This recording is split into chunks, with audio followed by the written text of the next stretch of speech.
Welcome everybody! Today, we are going to draw Hello Kitty in Christmas. We start doing the head, the eyes and the nose. Very good! Now the wool cap. And now we continue through the body.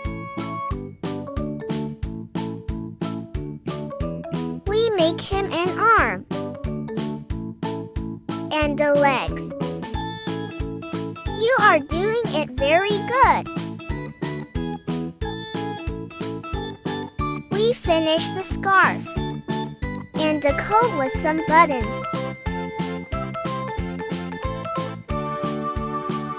And now we are going to make him a stuffed animal, the bear-shaped stuffed animal.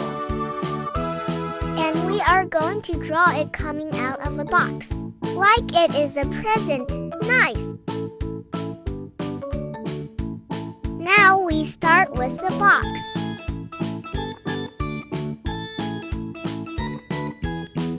It is a surprise. Do you like presents? I love them.